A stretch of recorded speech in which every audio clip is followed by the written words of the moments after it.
enormous. And so not only did I get a pretty nice fish, but I knew that there was some really big fish there. The following day, I saw another big fish, but I didn't get anything the second day. And it was the third day. By the third day, I had basically cordoned off this zone in the kelp where I had been seeing the big fish day after day. And I had basically just made a dive and was swimming through this opening in the kelp. And it was just a blind dive. Didn't see any fish, got down about 20 feet, was just cruising along, and I looked to my right, and here comes Mr. Big. It was a single fish, and he was just cruising. And like Barry said, I put my gun out in front of him, and I waited for him to swim in front of it. And when he did, I let it go. And that fish was fortunate enough to break Yoss's record by 12 ounces. So for the first time, you know, I got to be it. And of course, that was another dream come true. And then Terry calls me on the phone and says, congratulations. And I said, yeah, well, you know, anybody could have done it. And as in the tradition of Terry, he says, yeah, he says, not anybody did do it. He said, you did it. And now you're it.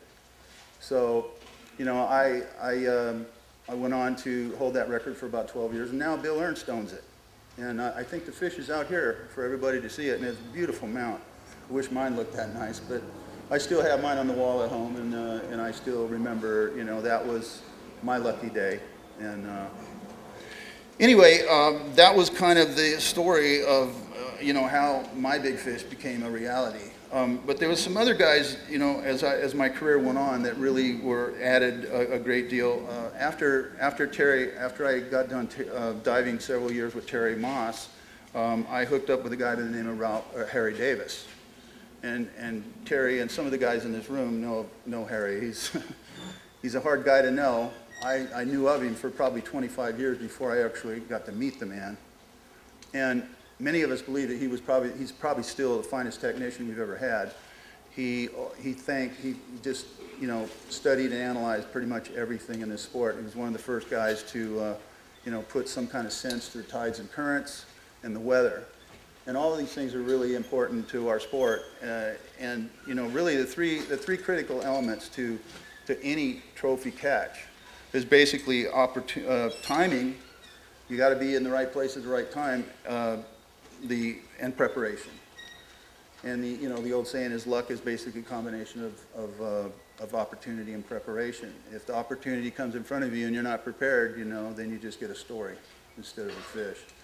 But what Terry has taught me and what Harry has taught me is that, you know, you've got to study this stuff, do your homework, put yourself in the right place at the right time. It's kind of like playing blackjack. You know, you basically hit on 17 and you hold at 18. It's a percentage play. And then when your opportunity comes, you got to make sure that no mistakes come into play. And, you know, that's basically what we've tried to do. And again, you know, everybody gets opportunities if you do this long enough. You just got to not blow it when it happens. The windows of opportunity opens for such a brief period of time. So Harry Davis taught me a whole lot of stuff, and then Dr. Glass was another guy that really kind of helped my career. And then last but not least is Terry Lentz, sitting down here in the front row. You know, I got an opportunity. I met Terry back in the early 60s, and I actually dove with him in 1965, dove against him in 1965 in a Pro-Am tournament at Salt Creek. You maybe you remember that tournament. It was a pole spear meet. Well, Terry dove with Lionel Coates, who went on 3 or 4 years later to be the first and only black national spearfishing champion ever to grace our sport. Anyway, of course, Terry won the meet along with Lionel. And I was diving with a guy by the name of Don Ridley, and I got 5th place. And I was really proud of that 5th place trophy. You know, it was like, you know, it was like another dream come true. But more than that, to dive with the only world champion that the United States has ever had was really a thrill to me. But just a few years ago, Terry and I and another gentleman by the name of Ryan Dool teamed up to go back to back east. Where was it? What was that tournament? In Newport, Rhode Island. We dove in the National Spearfishing Champions. And you know, it was really a thrill for me to not only know the world champion, but to have teamed up and dove with the world champion. And I can still say today that I'm proud to be, you know, a close friend with Terry Lentz. And, you know, he's truly the pinnacle of our sport. And it's just a thrill to have the opportunity to dive with such a legend. But maybe I could just take a moment here and recognize some of the part of our sport that very rarely gets recognized, and that is the women in our sport. Marsha Rowland, I invited her to come to this event, and she unfortunately didn't make it because she was afraid of the weather. However, Marsha Rowland, when I first came into this sport in the mid-'60s, was the finest female spearfisherman in the world. And she accomplished many, many records and won many, many tournaments until a woman by the name of Linda Gray had overcome her accomplishments. But nevertheless, Marsha Rowland was kind of hoping that she'd be here today. Unfortunately, she didn't make it. And next is a woman who just recently took over a position that I was fortunate to hold for about 10 years, and that was the presidency of the IUSA, and that's Sherry Day. Is Sherry Day, are you here, Sherry? There she is right there.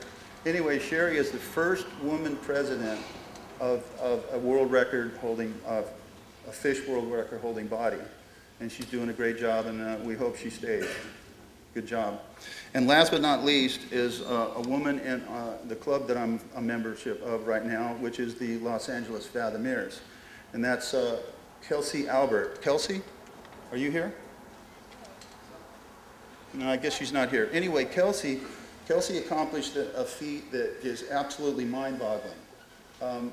The Neptunes have an award called the King Neptune Award, which consists of I think it's a 25-pound yellowtail and a 40-pound white sea bass, and I believe an out-of-country fish for over 100 pounds. Is that correct for you guys in the Neptunes?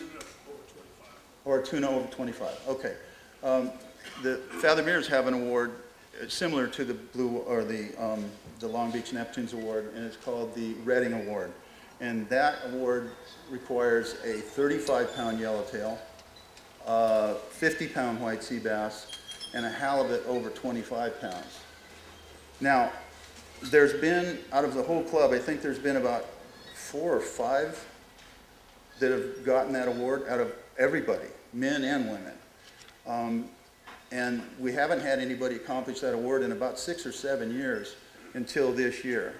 Kelsey became a member about 2 years ago. And I'm not sure exactly when she decided she wanted to be a Redding Award winner.